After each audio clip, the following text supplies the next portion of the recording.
If you have workflows whereby you have a series of files that all have the same format, and you want to collate all of the data in all the files into a single table, then connecting to a folder may be the answer.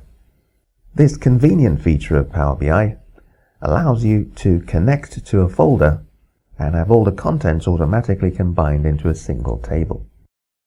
The files being combined can even be placed inside subfolders. However, in order for this feature to work correctly, all of the files must have exactly the same column headings, although not necessarily in the same order, and they must be of the same file type. To provide greater flexibility when using this feature, you're able to specify an example file, and only columns in the example file will end up in the output file. Let's have a look at an example of how this feature works. In the exercises folder, in 05 connecting to a folder of data, we have a folder called expenses, and inside this we have a series of individual expense claims made by separate staff members.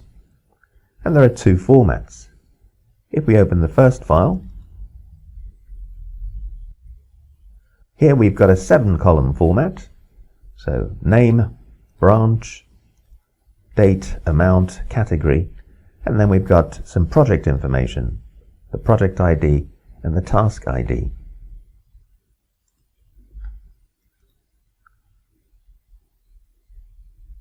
In the second format, we only have the first 5 columns, name, branch, date, amount, and category. And let's say that this is the format that we want to use. For our analysis, let's say we don't need these 2 columns. So when we come to specify our example file, we'll simply use one of these files.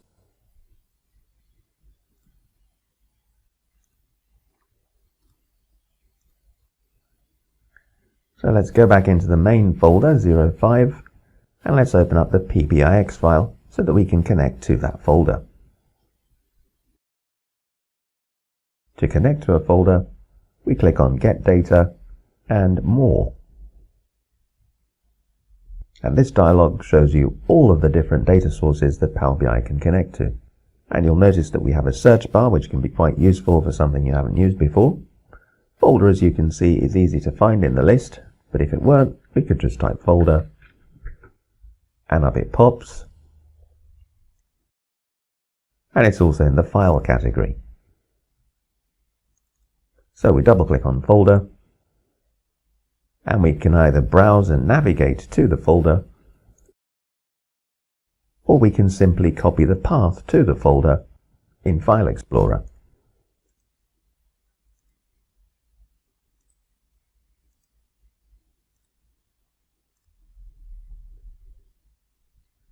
The preview that appears in the dialog consists of metadata. It's a list of the files found within that folder.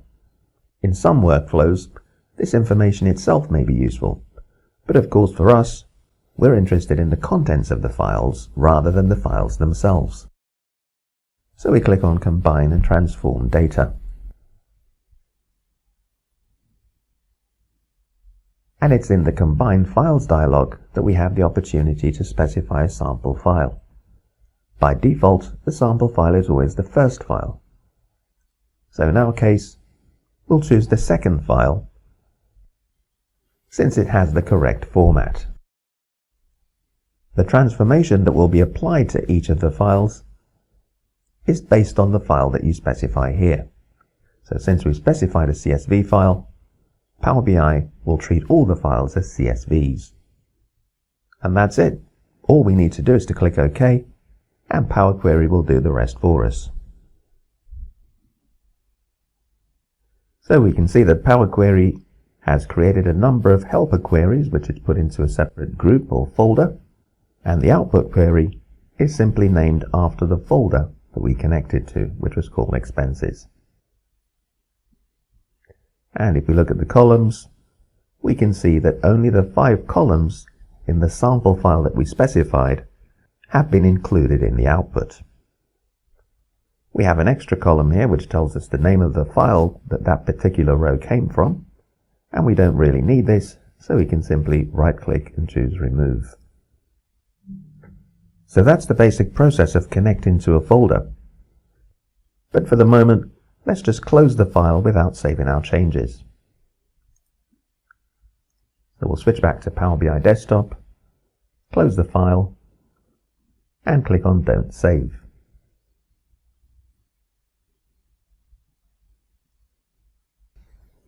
Let's once more go into Expenses in 05, connect into a folder of data, and let's open one of the files in the folder.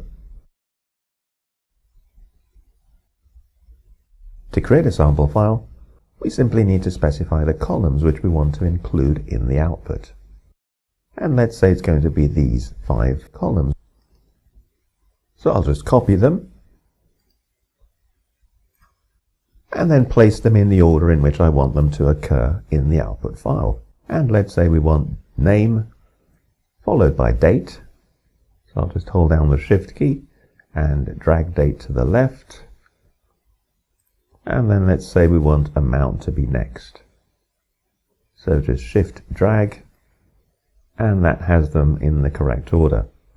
So we'll now copy this into a text file. And I can create one inside the Expenses folder simply by right-clicking and choosing New Text Document. Select all, Control-A, and we'll type the new name sample.csv.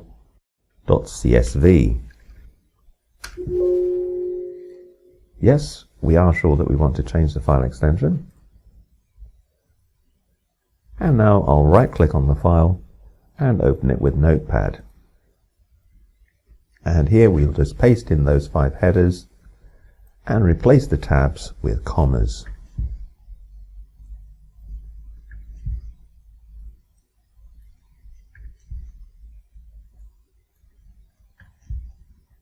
So we have no data, we simply have 5 column headings.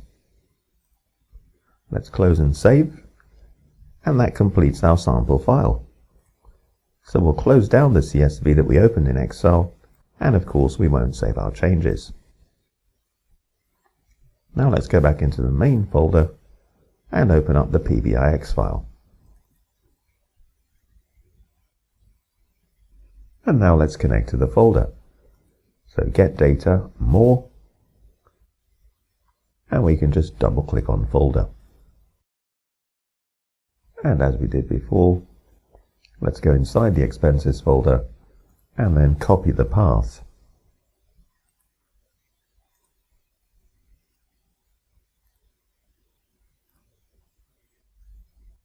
And from here, we choose Combine and Transform Data. And now we have the chance to specify our sample file. So we'll just scroll down to find it, sample.csv. One of the problems with using a completely blank sample file is that Power Query doesn't have enough data to recognize the column types and to promote the first row as column headers. But it's a very easy problem to fix. So let's click OK. And as sometimes happens, the Power Query window hasn't come to the front. So we simply click on the taskbar and switch across to Power Query. And we can see that we have a slight problem. Because the first row wasn't recognized as headers, that first row repeats within the body of data. To fix it, we need to go into one of the helper queries that Power Query has automatically created. And that's the transform sample file. Basically, any transformation performed within this query will also be performed on every file in the folder. So all we need to do is to click on Use First Row as Headers. Power Query now knows that that first row is not data, it's the headers, and that there is no data in the table. And that now filters through to the output. And although we have an error, that error only occurs on the very last step, the change type, because basically we're attempting to change the type of columns that no longer exist. So we simply need to delete that step and then change the column types ourselves. So we have 3 text columns: name, branch, that's Control-click of course, and category. And to change all 3, we can hold down the Control key and click on the data type indicator on the left of the column. If you don't hold the Control key down when you do this, then your selection will revert to a single column. So these are our 3 text columns. And then we've got fixed decimal number, since that's a monetary value, and finally date.